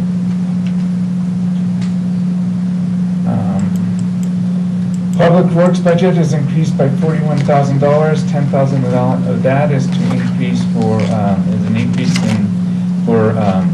street lighting, maintaining the street lighting, LED lighting, and other things. And so that was something that they requested, and I think it's obvious that we need to do something there. $5,000 was for maintaining road equipment, and then we had $20,000 for what they call a mule, which is would be used by the facilities department to plow. It would pull a plow for a snow removal. The parks budget, and it shows a $67,000 increase for salaries and benefits. The final budget will need to be adjusted for some minor changes in this. I met with Stephen just before this meeting, and there'll be some changes, but it's pretty close to being accurate in total dollar amounts. The library, we show an $83,000 increase. That sounds like a lot for a small operation. But $62,000 of that's for salaries and benefit, and a lot of that goes to fund a position that we had funded in the previous year, but this year we didn't fund because of COVID and the library not being open. So it's basically going back to the future, going back to FY20. And similarly, the The museum budget shows $34,000 increase, and most of that is to fund a position that was again held vacant this year because the museum wasn't open, but will be needed when we open back up. And then the last thing I have on here is the general service budget. We increased by $65,000. $30,000 reflects the increased cost of ambulance services. You recall we brought the AMR contract in, which we're hoping gets, that they'll be here in July 1st. If not, they're working that out maybe July 15th, but at any rate, that contract is $30,000 more than what we were paying before, and that was the lowest bidder, so we don't have much choice on that. And then we got $35,000 for the fireworks, which is in this budget, but was not budgeted last year, I guess, on the assumption that we weren't going to have fireworks. So it looks like there's a big increase, but it's just what we actually are doing is $35,000 this year. And we're budgeting $35,000 again for next year. So that's kind of the major highlights for the general fund. You need to review item L. I'll skip through it. I skipped item L. Okay. Oh, the fire department's budget. So that increased by $134,000, and almost all of that is due to there's no new positions, there's no new activity. It just reflects the increase in pay that we approved with the union contract. Okay. Mr. Mayor, I have 3 questions. Dr. Rodriguez? The presentation that was given to us last week regarding upgrading for the internet, the work that was to be done in this room, is that reflected in the budget? No, it's not reflected in the budget. I think it's one of those items that we could consider using some of that $3 million in balances for. And I think that the choice was $120,000 for the lower cost option and $160,000 for the more expensive in round numbers.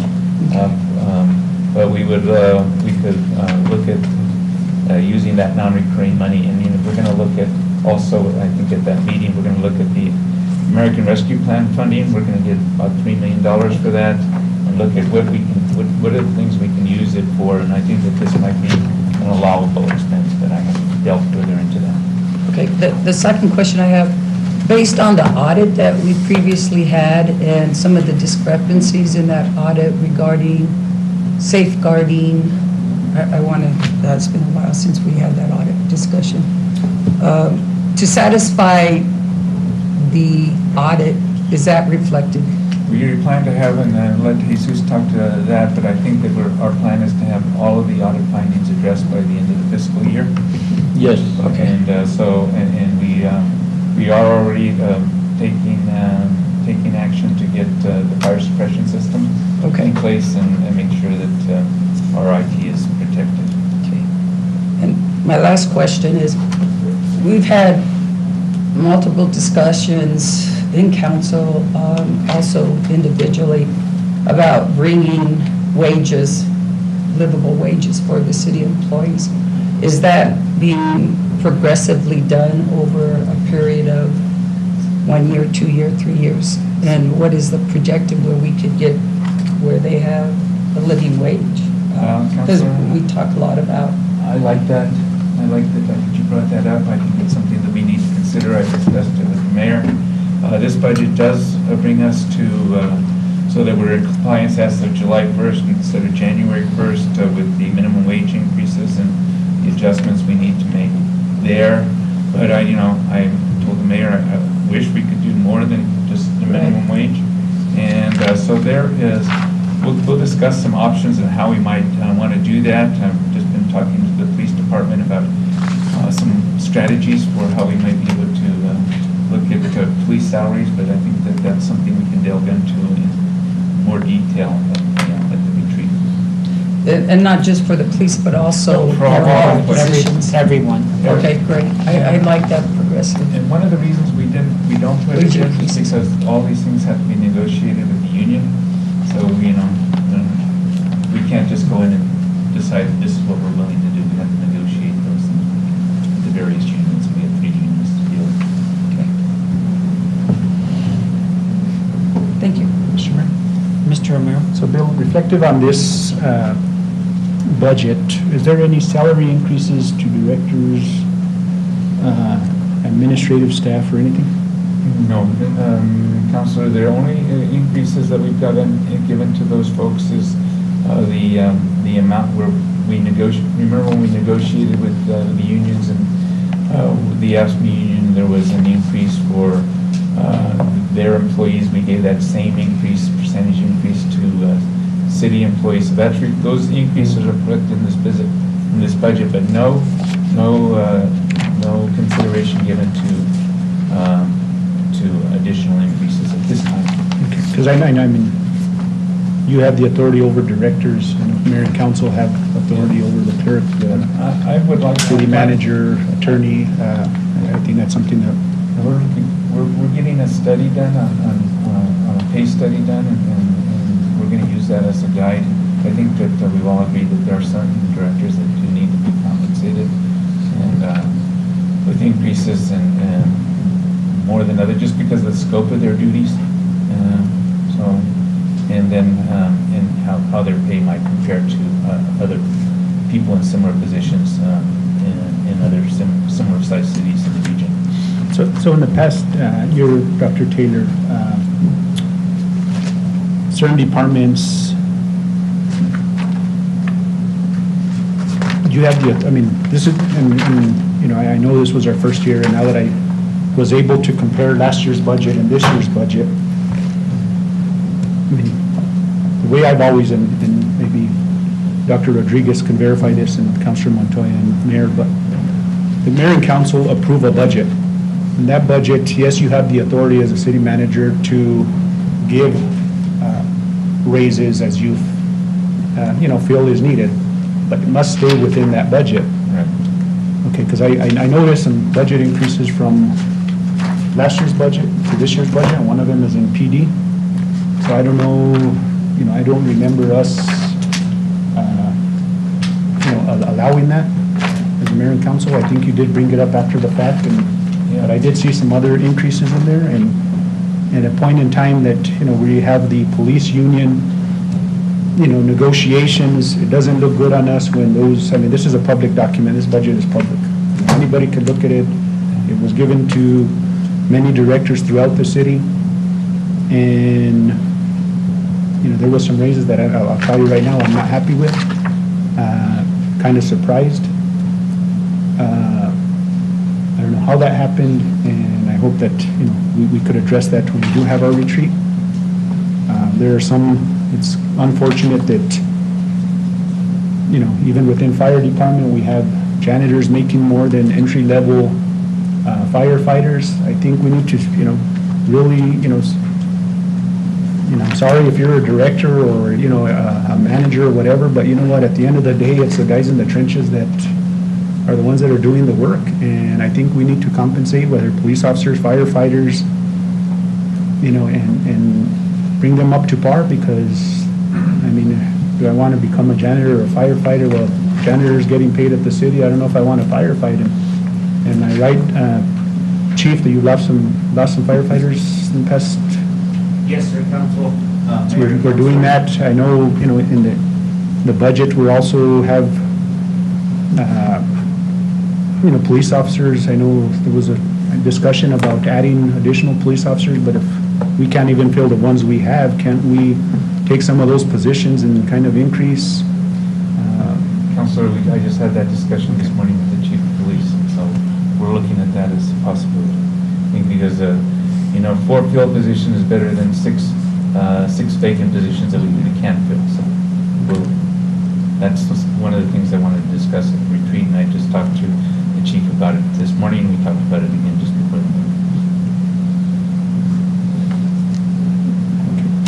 All right, thank you. Mr. Mayor. Mr. Montoya? I just wanted to let Mayor and Council know that on June 14th, we had a Finance Committee meeting, and Mr. Baqueros and Mr. Taylor were there at the present and presented this budget. The Finance Committee did move forward and approved it as a preliminary budget. They did emphasize that we ought to be using our bonding capacity for funding for roads. And also, since we have an excess of at least $3 million that we could spend, they also recommended that we could spend it on, like, the legislature gave us $40,000 for a dump truck. Well, that's not enough money. So we can offset that and buy a dump truck, put like $400,000 into abatement, for instance, the abatement fund. And I recommended at that time also that we could also get like $300,000 for each ward for sidewalks, and also like $100,000 for each ward for park improvements, to put canopies in the different parks and different wards and so forth.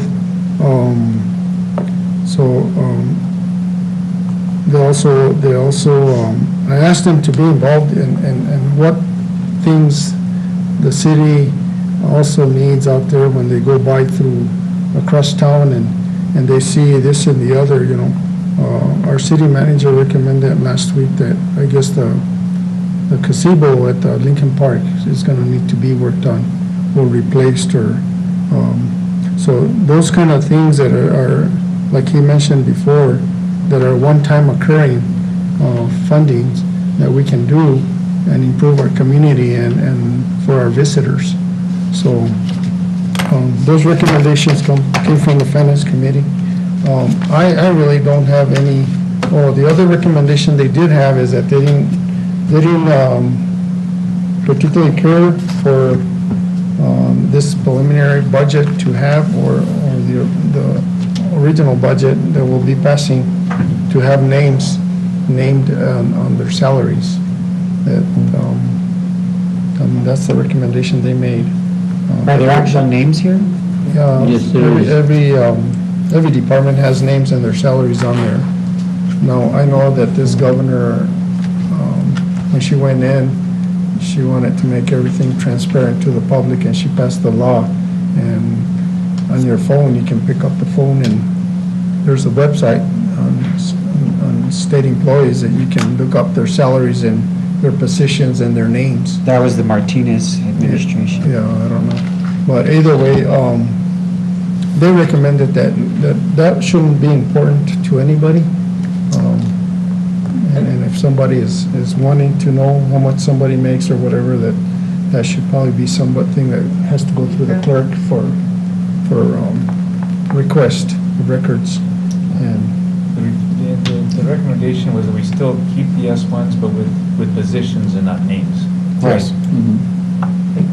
I just want to comment on that. I think the name should remain with the positions and the salary, because one, it's open information. It's open to the public, and it's transparency, and a lot of organizations do that. Highlands, always puts our names and our salary, and it's put in the budget, and it's posted for everybody to see, because we are a state-funded, and we work with state money. So I like the idea of putting people's names, and I like it for transparency reasons. And it's already approved by the Open Information Act, yeah. One alternative we could consider would be having two different documents, because, one would be the budget document, and you can have the S1s separated, I think, for anybody who wants to see them, and they can still be posted on the webpage. Mr. Romero? I just want to, add to Councilor Rodriguez. I agree. People get confused with, transparency. Transparency, well, yeah, we could do an IPRA and get information as we want, but if we have nothing to hide as an entity or government, you give the information out to the public and let them decide what they want to do with it. And to me, it also keeps government honest. In the past, we know that there were some positions that, basically were overpaid and went above and beyond the salaries, salary schedule. We have that problem today, that they're way above the salary schedule.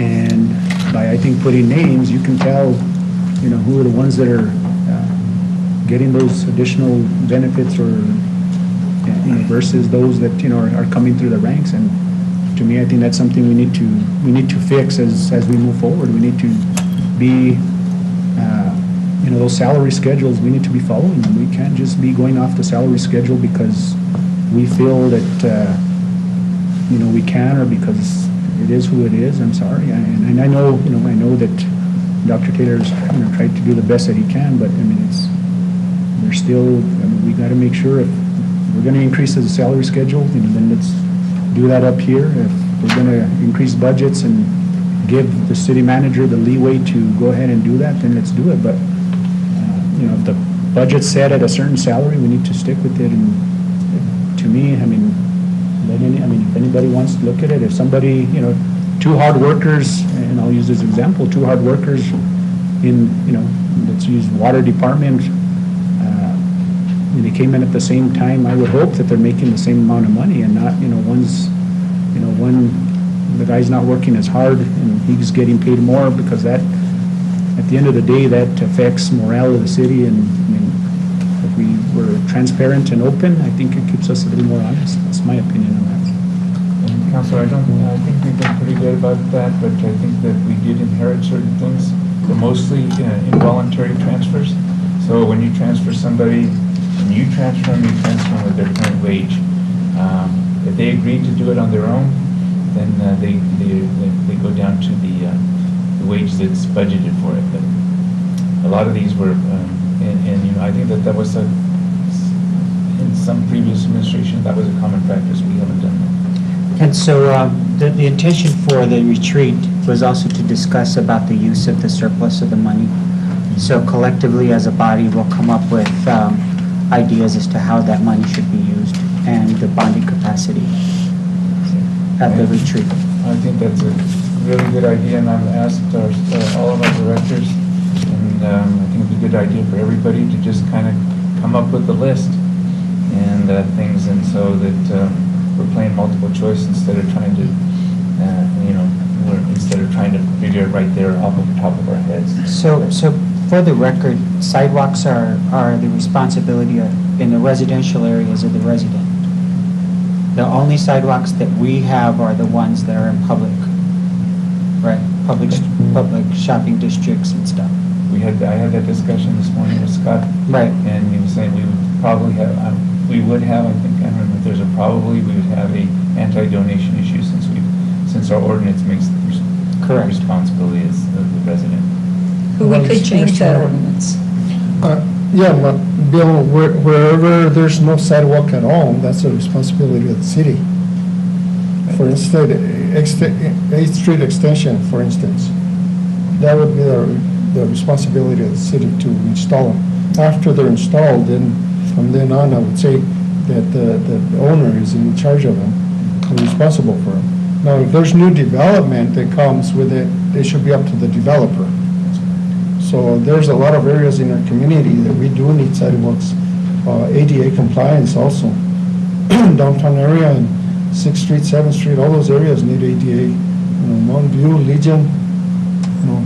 So that's what I'm going to recommend on my list, that we all get a portion of it and slice the pie there on that one. Mine wouldn't be used for sidewalks. I'm sorry. But I wouldn't have a portion, but that's not what's important. I think that, and I do want to discuss this further, probably not in this meeting, but I think we need to revisit that ordinance, because cities don't usually put that responsibility on a resident, because they don't repair. And a lot of this, they just don't have the money to repair it, so I think that should be a city responsibility. And we should have a fund that we could allocate money and do different sections of sidewalk repair. Well, Logis would be a good source. Yeah. So I would like to work on that ordinance. Well, you know, Lodgers tax, 20% of it go for infrastructure, but it has to be infrastructure related to tourism. To tourism? Yeah. Where tourists walk on the sidewalks. Well, so yes, sidewalks in tourist areas. Yes, your sidewalks. All right, so, Mr. Mayor? Mr. Romero? One other question that I had here, and I don't know, the PIO, there's a name? Or That was a mistake. On the name? That's a mistake. It's that person's not, I don't know how. They apply or? They did not apply. We had discussions with that person. We thought they were gonna apply and, it was premature to put a name in there. And it's not somebody that's under consideration at this time. Okay, I was just wondering if that was, they were already hired in that position and when they were gonna No, start. that's gonna be, that shouldn't have been in there. Okay. All right, thank you for the discussion. Next order of business? We're good. Make a motion to adjourn, Mr. Mayor? Thank you. There's a motion by Mr. Ulibarri to adjourn. Second, please. Directors, thank you so much for being here. Appreciate it. There's a motion on the floor to adjourn. Second? Second. Second by Dr. Rodriguez. Roll call, please. Councilor Montoya? Yes. Councilor Iván Jr.? Yes. Councilor Rodriguez? Yes. Councilor Romero? Yes. I have a motion by Councilor Iván Jr. and second by Councilor Rodriguez. Thank you, Mr. Mayor. Motion carries. Thank you. Do you have a copy of